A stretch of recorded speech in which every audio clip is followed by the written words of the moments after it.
The Ottumwa Board of Education held a meeting on Monday. Much like the last one, the focus of this meeting was the ongoing dispute regarding the teachers' contracts.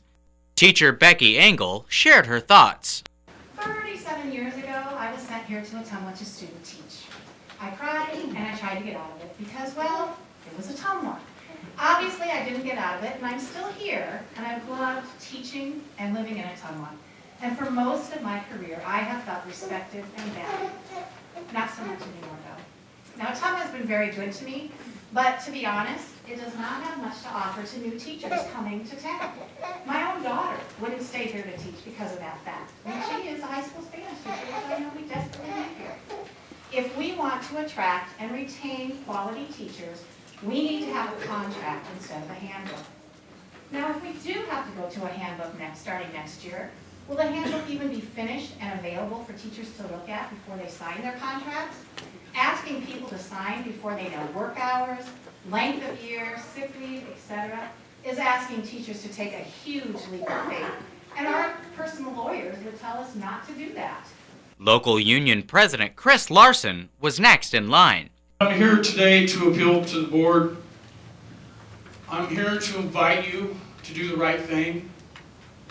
I'm asking you not to perpetuate the attacks that were leveled against workers, public sector union workers, in 2017 by a Republican-led state legislature.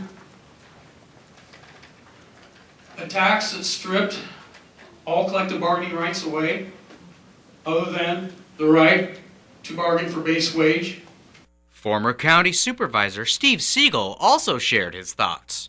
I'm quite familiar with collective bargaining. I worked for AFSCME Council 61 for 20 years and negotiated hundreds of contracts, including several here, food service and the custodial group. So I know these contracts have been around for 40 plus years. They're the result of hard work, thousands and thousands of hours of work for people on both sides of the table, dozens of people. And the bargaining was in good faith. The law required it. Now it seems like the board wants to eliminate most of the contract. For the board to not allow the permissive contract items to remain in the contract sends a very strong message to the teachers and other workers for the district. It's a message of disrespect to them. It's a message that their input and their rights mean nothing to the school board. School Board President Lisa Walker gave her statement. The 7 people who sit before you are sympathetic to allowing permissives in the master contract. We have continued to have discussions regarding keeping allowable permissives in the contract. It has been disappointing that some community members and employees are implying we don't support teachers. Nothing could be further from the truth. We volunteer countless hours for the sole purpose of serving our community and our public school districts. We support and respect teachers and all employees of the district who work tirelessly to maintain our purpose and mission. I don't believe any board member got elected to try and hurt a teacher. We as a board want to support our teachers, but we must also do what is best to educate and serve our students. We feel strongly that some changes need to occur.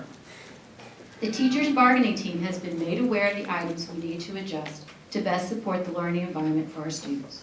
I spoke with Steve Siegel after the meeting to gain a little more perspective on the issues at hand. Well, Iowa's had public employee collective bargaining since 1976, I think, was when the bill was signed and went into effect. And many public employee groups formed, and many right at the beginning, but more since.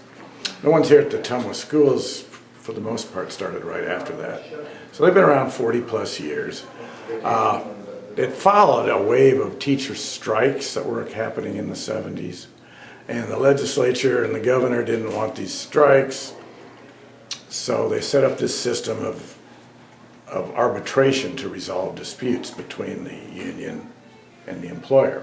And so these contracts have become fine-tuned over the years, and people have traded off salary increases for layoff language, say, or for seniority issues. So, and it was with the premise that this would, was all in good faith and would go on and on.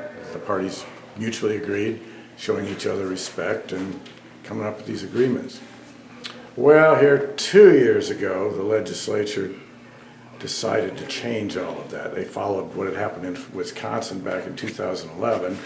But for the most part, the rest of the language was left as permissive, which means the parties can negotiate those topics if they both agree to do it. Well, the union's always going to agree to do it, so generally if the employer agrees to do it. A lot of districts and employers, cities and counties around the state are keeping collective bargaining as much as they can with their employees. Many more are not.